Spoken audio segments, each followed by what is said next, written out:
UP board में 10th class में ये चीज़ पता होना बहुत ज़रूरी है।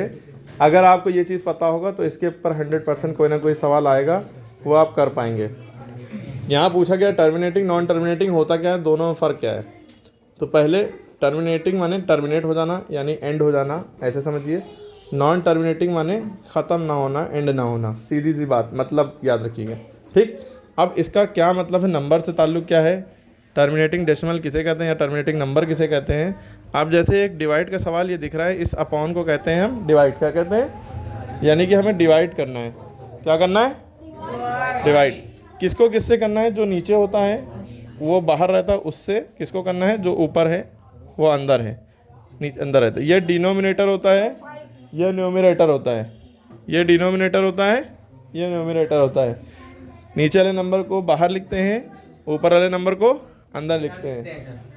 अब 2 का टेबल कितनी बार पढ़ें, 5 आ जाए। 5 तो आता नहीं, 4 आता है। कितनी बार में, 2 बार में। 2 2 4, बचा 1। अब आप क्या करेंगे, डेसिमल लगाएंगे, पॉइंट लगाएंगे, डॉट लगाएंगे, है ना।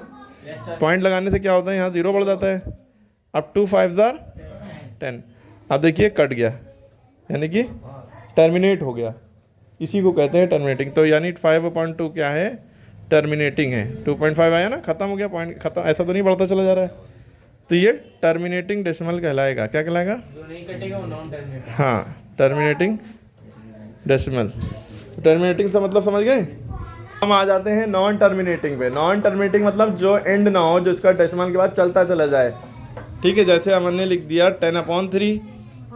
अब ये फ्रैक्शन है, इम्प्रॉपर फ्रैक्शन है। वैसे 10 अंदर रहेगा, 3 बाहर, क्योंकि जो नीचे होता है वो बाहर रहता है।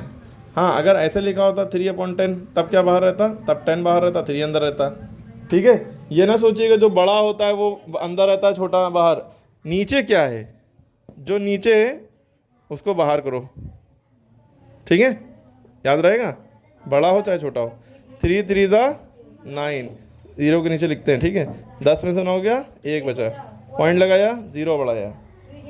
3 3 9, बचा 1, पॉइंट लगाया, 0 बढ़ गया।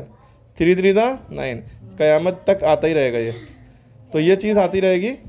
तो हमारा आंसर आ गया 3.333 अप टू इनफाइनाइट। तो इसको हम लिख सकते हैं 3.3 बार लिख सकते हैं, या 3.3 डॉट। इसको भी मतलब जो चीज़ रिपीट होती है उसके ऊपर बार या डॉट लगा देते हैं। इसका मतलब है 3 बार रिपीट हो रहा है। तो इस तरह के, यानी कि जो ख़त्म ना हो, टर्मिनेट नहीं हो रहे हैं, ख़त्म नहीं हो रहे हैं, उसे कहते हैं नॉन टर्मिनेटिंग डेसिमल।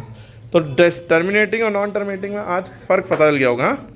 तो ये क्या होते हैं, नॉन टर्मिनेटिंग, आपको समझ में आ गया। अब एक ख़ास बात यह है, रिपीट हो रहे हैं बार बार। जो नंबर बार बार रिपीट हो रहा है, एक ही नंबर बार बार रिपीट हो रहा है, जिसके ऊपर बार लगा, इसका मतलब रिपीट हो रहा है, बार बार आ रहा है।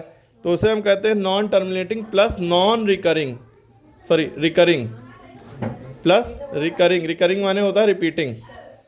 तो ये वर्ड याद रखिए, रिकरिंग माने रिपीटिंग होता है। तो हम इसको कह सकते हैं, इस फ्रैक्शन को, ये नॉन टर्मिनेटिंग और रिकरिंग फ्रैक्शन है या रिपीटिंग फ्रैक्शन है। ठीक है, और अगर कोई ऐसा नंबर हो, कोई ऐसा डिवाइड किया हमने, जैसे आंसर आया 2.158723176009, इस तरह से आता जा रहा है, ख़त्म ही नहीं हो रहा है, इसे कहते हैं नॉन टर्मिनेटिंग। एक तो ख़त्म नहीं हो रहा है इसलिए नॉन टर्मिनेटिंग है।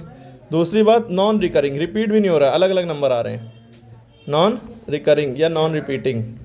तो नॉन टर्मिनेटिंग, नॉन रिकरिंग और नॉन टर्मिनेटिंग, रिकरिंग, इसमें फ़र्क पता चल गया। ठीक है, और टर्मिनेटिंग डेसिमल ये तो पता ही है, जो डिवाइड हो जाए पूरी तरीके से। अब ये क्या है, नॉन टर्मिनेटिंग रिकरिंग है कि नॉन टर्मिनेटिंग रिकरिंग नहीं है, इसको डिवाइड करके देखिए और आंसर कमेंट में बताइए। ठीक है।